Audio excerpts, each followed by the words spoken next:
Que la paz y la gracia que es en nuestro Señor y Salvador nuestro Jesucristo mora y reine en vuestros corazones. Le saluda su amado hermano Moisés Figueroa, amado hermano en el Señor Jesucristo, y en esta hora pues le agradezco a mi hermano Ader por compartir este espacio con este último de sus hermanos, en el noble propósito que ha tenido en su corazón llevar a cabo, ya que Dios es el que ha hecho sentir este deseo de contribuir, pues para todos y cada uno de quienes con temor reverente se interesen en absorber una o dos o tres palabras que sean estas edificantes para su desarrollo espiritual. Dentro de nuestra limitancia como seres humanos, queremos y deseamos contribuir en algo. Y Dios le pague, mi amado hermano Ader, esperando que, pues bueno, esto sea de grande bendición y ser parte de su canal en este espacio, Herederos del Padre. Dios le bendiga y Dios le guarde. Gracias por habernos comisionado el resumen de la Biblia en minutos y en lo particular la epístola a los Gálatas. Bueno, la epístola a los Gálatas la redactó el apóstol Pablo, probablemente en Corinto, entre los años 55 y 60, poco antes o poco después de haber escrito a los cristianos que se encontraban en Roma. O sea que exactamente el momento exacto no se sabe bien a ciencia cierta, pero más o menos nos expresa la historia que fue en el año 50, entre el 50 y el 55. Galacia. La epístola a los Gálatas es una preciosa fuente de información, amados hermanos, acerca de los primeros pasos del Evangelio en Galacia. Gracias a esta carta sabemos de la actividad que Pablo desplegaba en una región que cubría gran parte de la zona central de Asia Menor y que desde el siglo I antes de Cristo ya estaba anexada al Imperio Romano con la categoría de provincia. Poblaban entonces Galacia los descendientes de antiguas tribus celtas o galas, de donde procede el nombre del país, que 3 siglos antes habían emigrado desde el centro de Europa y éstas se hicieron llegar, algunas de ellas, hasta Asia Menor. Se establecieron y luego se extendieron poco a poco por los amplios territorios comprendidos en los límites de lo que es hoy la Turquía actual. Ahí es donde, pues bueno, la historia y geográficamente nos determina dónde se encuentra Galacia. Fuera de la epístola, únicamente 5 veces se menciona a Galacia en el Nuevo Testamento. Es un detalle que también encontramos en el Nuevo Testamento sobre Galacia, que nada más 5 veces se menciona. En el libro de los Hechos, en el capítulo 16, verso 6, en el capítulo 18, verso 23, ahí también se encuentra. Y en la primera carta a los Corintios, también en el capítulo 16, verso 1, y en la segunda carta que escribe también Pablo a Timoteo en el capítulo 4, verso 10, se encuentra por cuarta vez. Y en la primera de Pedro, capítulo 1, verso 1, se encuentra por la quinta vez. 5 veces se menciona en el Nuevo Testamento a la iglesia de Galacia. Sin embargo, a pesar de esta escasez de noticias, amados hermanos, es evidente la importancia que tuvo para la historia de la iglesia. Sabemos por el testimonio personal, muy individual, muy particular de Pablo, que él anunció ahí el Evangelio. Eso no lo dice en el capítulo 4, verso 13.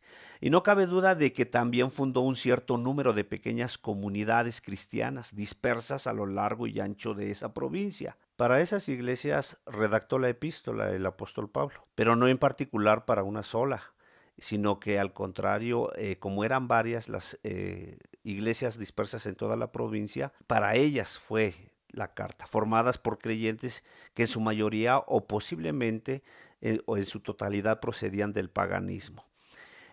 ¿Con qué propósito el apóstol Pablo escribió la carta? Bueno, él escribió lógicamente la carta con el único propósito, pues de que permanecieran en algo que una vez habían ellos recibido como una gran verdad, de lo cual pues ya se había ido diluyendo en sus corazones. Es el propósito de la carta, de resaltar el nombre de nuestro Señor Jesucristo. Pero en este particular vamos a observar que el apóstol Pablo en su propósito de escribir la carta, pues está dividida en ciertos esquemas, en ciertas partes, y en lo particular en tres. Eh, el primero, pues, es el evangelio anunciado por Pablo, lo vamos a ir viendo ahorita rápidamente. El segundo punto es la fe y la libertad cristiana. El punto tres, pues, es las obras de la carne y el fruto del espíritu. El propósito por el cual el apóstol Pablo escribe la carta es por varias razones también. Ya mencioné alguna, pero vamos a observar. Los creyentes de Galacia pues mostraron al principio una gran satisfacción a causa del evangelio. Eso, hermanos, lo sabemos muy bien, porque el que da testimonio en nuestras vidas es el poder del evangelio, que tiene la capacidad de transformarnos. Y durante un tiempo habían vivido su fe cristiana los Gálatas con una misma alegría y confianza con que también habían acogido a la presencia del apóstol. No nada más ellos habían recibido el evangelio, a Jesucristo en sus vidas, sino también quien les llevaba ese evangelio, de tal manera que le estimaban de una forma muy especial al apóstol Pablo. Pero no mucho tiempo después pareció enfriarse aquel primer gozo y fervor, lo que coincidió con la aparición entre ellos de serios problemas doctrinales. Por eso Pablo se sintió motivado a escribir esta carta, en la que por una parte pues les reprocha la fragilidad de la fe de los Gálatas, y por otra denuncia las actividades de ciertos falsos hermanos que habían sido introducidos por su voluntad propia de estos, lógicamente falsos hermanos, a escondidas, y que entraban para espiar la libertad que existía en la vida nueva cristiana que tenían los Gálatas. Con esas y otras duras experiencias se refiere a algunos grupos de origen judío que recorrían las iglesias recién formadas y las trastornaban con enseñanzas ajenas, aún opuestas al evangelio, y que además atacaban su autoridad y la legitimidad de su apostolado. Aquellos a quienes el apóstol Pablo tacha de falsos hermanos intentaban convencer a los Gálatas de que el evangelio de Jesucristo, para ser perfecto y para que pudiera tener virtud y eficacia en sus vidas, tenían que seguir siendo sometidos a la ley de Moisés y a mantener en vigor determinadas prácticas propias del judaísmo, de manera muy especial la circuncisión. Ese era el punto que trata Pablo en esta intervención. Eran pues judaizantes quienes, pretendiendo perpetuar la vigencia de normas que en Cristo habían quedado superadas, impulsaban a los creyentes a apartarse de la verdad del Evangelio, que es fundamento de la libertad con que Cristo nos hizo libres. Pablo les advirtió inmediatamente, no tardó en intervenir, lo serio y el peligro que corrían las congregaciones que en ese espacio se encontraban, las congregaciones del Señor, que estas eran visitadas por los judaizantes. También comprendió que se trataba de un peligro real que afectaba a cuestiones básicas para la fe y la vida de la iglesia, y que venía a perturbar el sentido del evangelio único de la salvación por Cristo. Vemos que Pablo se preocupaba mucho por la iglesia, se preocupaba mucho por pues las almas que él había llevándoles el evangelio. La epístola a los Gálatas está temáticamente relacionada con los romanos, hermanos, y ciertamente si nos detenemos a leer minuciosamente a los romanos, ciertamente sí tiene mucha compaginidad, porque habla mucho sobre de la ley, sobre las obras de la carne, sobre los frutos de la carne y sobre la gracia que se recibe en Jesucristo nuestro Señor. Entonces tiene en su tema mucha relación entre ello. Comienza con una presentación del asunto de que va a tratar. Pablo comienza en este escrito, comienza con una presentación del asunto que va a tratar desde el capítulo 1, del verso del 1 al 10, y contrariamente a lo acostumbrado por Pablo, porque Pablo no contiene una acción de gracias ni expresión alguna de que dé testimonio de un sentimiento de gozo o afecto. consta simplemente de un escueto, pues sí, eh, de un estricto o claro mensaje que él quiere darle a los de Gálatas, donde pues encabeza con unas palabras también de bendición y una doxología seguidas por el anunciado principal de la carta. No hay más evangelio que el de Jesucristo. Eso lo escribe el apóstol Pablo en sus primeros versos. Y él mismo lo menciona al referirse a los Gálatas, porque ciertamente no se dirige con un saludo más afectuoso de reconocimiento como lo hace en otras cartas. Ejemplo, por ejemplo, los Efesios, perdón, sí, los Efesios también. El ejemplo puede ser los de Tesalónica, amados hermanos, que Pablo al escribirles la carta a los de Tesalónica, pues da gracias a Dios, se siente contento porque el amor va creciendo en ellos, él ora por ellos y le da mucho gozo, mucha alegría, o sea que expresa palabras de agradecimiento a Dios por la conducta de los tesalónicas, los de Tesalónica. Es un ejemplo únicamente que pongo por espacio de tiempo y tampoco pues no le doy lectura a los versos por causa de tiempo, hermanos, pero cuando ustedes tengan la oportunidad de leer detenidamente la carta a los Gálatas, se van a ir dando cuenta cómo Pablo va conduciéndose con ellos. Únicamente él se expresa de una manera directa desde el primer verso del 1 al 10 y donde les hace saber pues que no hay otro evangelio, solamente el de Jesucristo. Él va definitivamente al problema. La epístola está dividida en tres secciones, amados. Ya lo mencionábamos al principio. La primera se encuentra del capítulo 1, del verso 11 en adelante hasta el capítulo 2, verso 21, donde Pablo defiende la autenticidad del mensaje evangélico que él había predicado en las iglesias de Galacia. De este modo reivindica su legitimidad de su labor de apóstol, llamado y enviado por Dios a anunciar el Evangelio de Jesucristo entre los gentiles. Esto lo encontramos en el primer capítulo, verso 15 y verso 16. También refiere el apóstol algunos aspectos de su vida y de su conducta anterior, cuando era fanático al judaísmo, de tal manera que pues él les expresa eso y era necesario y importante que así lo expresara el apóstol Pablo, porque ese era el punto a tratar y que le llevó a perseguir de sobremanera a la iglesia de Dios. Eso también está escrito en el primer capítulo a los Gálatas, verso 13 y 14.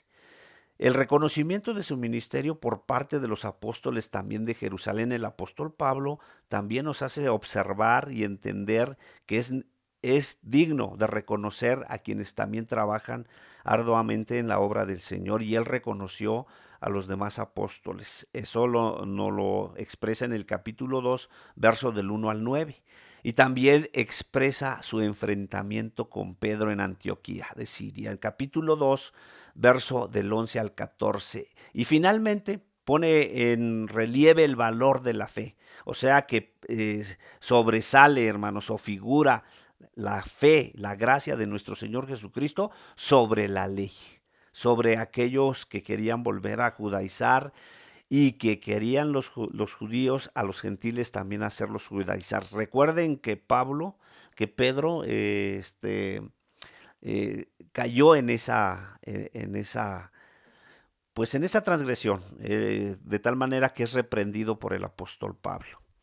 La segunda sección, amados hermanos, de lo cual mencionábamos, está del capítulo 3 de Gálatas, del verso 1 en adelante hasta el capítulo 12. Y ahí comienza el apóstol con una amonestación a quienes habían caído en la trampa del cumplimiento externo de la ley y menospreciaban la gracia de Dios. Todo ese capítulo, hermanos, del 5 en adelante, trata temas muy particulares. Sigue aún en consideración acerca de la fe de Abraham, del capítulo 3, del verso 1 al 5, y del capítulo 3 del verso 6 en adelante también, de cómo la bendición y las promesas que Dios hizo alcanzaban también a los gentiles. En el capítulo 3, verso 14 y 28 y 29, y de la cual también es la vigencia actual de la ley mosaica. En el capítulo 3, verso 19 al 24 y del capítulo 4, del 1 al 7, el resto de la sección de la que habíamos observado, que es la segunda parte. Firmes en la libertad, amados hermanos, con que Cristo nos hizo libres. Es una invitación que hace Pablo en este último esquema. El resto de esta sección es una invitación a permanecer firmes a la libertad con que Cristo nos hizo libres, y lo encontramos en el capítulo 5, verso 1. Y la tercera parte de la epístola se encuentra del capítulo 5 al verso 13 y del capítulo 6 al verso 10, y esta consiste en una exhortación a hacer buen uso de esa misma libertad, la cual debe configurar en la vida de un cristiano conforme a la norma del amor. Servirse por amor los unos a los otros, Gálatas 5:13, y sobrellevar también las cargas de los unos a los otros, Gálatas 6:2. Esta es la ley de Cristo, dice el apóstol en Gálatas 6:2, y el camino por donde el Espíritu de Dios conduce a la iglesia. Y ahí es donde nosotros encontramos, hermanos, en esta sección se incluye el catálogo de los vicios y virtudes, mejor conocida por toda la iglesia como las obras de la carne y el fruto del Espíritu. Entonces ahí Pablo trata algo muy importante, hermanos, de que la libertad que ahora tenemos, pues no es para utilizarla para justificar un desenfreno a los frutos de la carne, en ninguna manera, sino al contrario. Y ahí eslabona las características de aquel que vive bajo esa norma, bajo esa ley de la carne, y también bajo las normas del espíritu. Entonces ahí es donde hace una observación, y en conclusión, hermanos, la conclusión de la epístola incluye algunas observaciones a modo de resumen desde el capítulo 6 que el apóstol Pablo escribe a los Gálatas, desde el capítulo 6, verso 12 al 17, hace ahí como un resumen de todo lo que él trató en los anteriores capítulos. Una nota de Pablo escrita por su propio puño y letra del capítulo 6, verso 11, y una breve bendición. Pablo describe de esta manera esa nota que de su puño y letra, hermanos, se escribe esta carta. Mirad cuán grandes letras os escribo de mi propia mano, dice el verso 11 del capítulo 6. Y en el verso 18 de la siguiente manera también se despide con una breve bendición. Que la gracia y la misericordia de nuestro Señor Jesucristo sea con vuestro espíritu, así lo menciona el apóstol Pablo. Entonces, amados hermanos, esto es algo breve de la carta a los Gálatas. Brevemente, pues podemos nosotros resumir esto. En realidad es un resumen, amados hermanos, es un resumen de lo que trata pues la carta a los Gálatas. El apóstol Pablo les habla que pues hay un solo evangelio, que cómo es posible que habrían de terminar ellos por la carne habiendo empezado por el espíritu. Entonces, y no es que haya otro evangelio, él les dice, él les expresa, y en realidad pues habla con verdad. No hay nada más que un solo y glorioso evangelio, que es Jesucristo. Nosotros encontramos narrativas allá en el Nuevo Testamento, encontramos narrativas que son Mateo, Marcos, Lucas y Juan. Ellos son narradores del Evangelio, pero no es que existan cuatro evangelios. Ellos son narradores del Evangelio de Jesucristo. El Evangelio es uno y no hay otro que pueda dignificar la vida del hombre. Entonces, en breve, esto es lo que la iglesia de los Gálatas padecía, referente a lo que pues más la circuncisión era lo que trataba de dominar una vez más en aquellos que la practicaban. como los judíos, pero también pues muchos judaizantes, muchos gentiles caían en esa trampa. Y recuerden lo que nos narra en lo particular, pues la reprensión que hace Pablo a Pedro, pues Pedro estando en un proceso también, bueno, nos da testimonio esta parte escritural, que él se comportaba de una manera no recomendable, no conforme a las observancias divinas, bajo la gracia en la cual pues ya ellos vivían. Y bueno, esta carta no es muy grande, tiene nada más 6 capítulos, pero nos enseña algo tan especial, tan importante, que en un espacio de tiempo podamos posteriormente ir tratando ciertos puntos y temas ya más, un poquito más a detalle sobre la carta a los Gálatas. Mis amados hermanos, mi hermano Eder, un placer, un gusto estar con usted en este proyecto. Que la bendita paz de Dios y la gracia que es de nuestro Señor Jesucristo more y reine con usted y con toda la audiencia, con todos nuestros hermanos que canalizan esta plataforma, la Biblia en minutos. Dios le bendiga y Dios le guarde en el nombre de Jesucristo.